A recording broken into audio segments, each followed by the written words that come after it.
सत श्री अकाल, मैं अर्शदीप संधू न्यूज़ 18 पंजाब हरियाणा हिमाचल देख रहे दर्शकों का स्वागत है। तो शुरुआत करते हैं इस वेले दी वड्डी खबर दे नाल। सीएम चन्नी दे भांजे हनी दियां मुश्किलां होर वध सकदियां ने। इनकम टैक्स भी केस दर्ज करन दी तैयारी दे विच है। सूत्रां दे हवाले नाल वड्डी खबर है। इनकम टैक्स भी हुण हनी दे उत्ते भुपिंदर हनी दे उत्ते केस दर्ज करन दी तैयारी दे विच है। सीएम चन्नी दे भांजे दियां मुश्किलां वधदियां नजर आ रहीआं ने।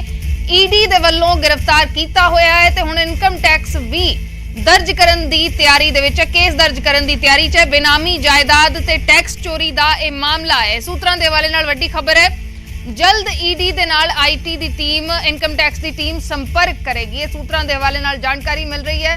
ईडी दी गिरफ्त दे विच है इस वेले भुपिंदर हनी ते अज ईडी भुपिंदर हनी नूं कोर्ट दे विच भी पेश करेगी। ईडी रिमांड वधाउण दी मंग कर सकदी है। पिछले दिनी रिमांड वधाउण दी मंग कीती गई सी ते 3 दिन दा होर रिमांड ईडी नूं मिल गया सी ते अज वो रिमांड खत्म हो रहा ते अज फिर ईडी कोर्ट दे अगे पेश करेगी भुपिंदर हनी नूं ते अज फिर तो रिमांड वधाउण दी मंग हो सकदी है। लेकिन इस दे नाल ही एक होर वड्डी खबर, हुण इनकम टैक्स दी रडार ते भी भुपिंदर हनी नजर आ रहा है ते इनकम टैक्स भी जल्द भुपिंदर हनी दे उत्ते केस दर्ज कर सकदे। बेनामी जायदाद ते टैक्स चोरी दा यह मामला दस्सिया जा रहा है।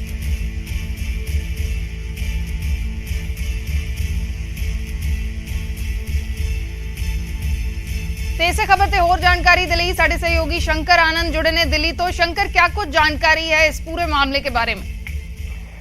देखिए, सबसे पहली महत्वपूर्ण खबर मैं देना चाहूंगा कि जिस तरह से केंद्रीय जांच एजेंसी ईडी की टीम भूपेंद्र सिंह हनी के खिलाफ मामले की इन्वेस्टिगेशन कर रही है, तो इस इन्वेस्टिगेशन में ये पता चला है कि काफी इनकम टैक्स का जो चोरी करने का जो मामला है वो सामने आया था। तो टैक्स चोरी का मामला, दूसरी तरफ अवैध तौर पे काफी संपत्ति अर्जित करने का मामला वो सामने देखने को मिला है। लिहाजा इस मामले की गंभीरता को देखते हुए जल्द ही इनकम टैक्स के द्वारा भूपेंद्र सिंह हनी और अन्य आरोपियों के खिलाफ एक मामला दर्ज किया जा सकता है। और इसके साथ ही एक तरफ देखा जाए तो इनकम टैक्स की टीम जल्द ही ईडी से औपचारिक तौर पर उन तमाम दस्तावेजों को मांगेगी जो अभी तक ईडी के इन्वेस्टिगेशन में सामने आई है।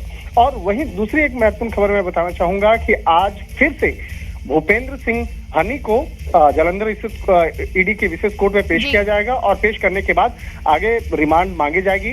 हालांकि अगर रिमांड अगर कोर्ट के द्वारा नहीं मिलता है तो निश्चित तौर पे उसे भूपेंद्र सिंह हनी जो है आज उसको न्यायिक हिरासत में भेजा जा सकता है।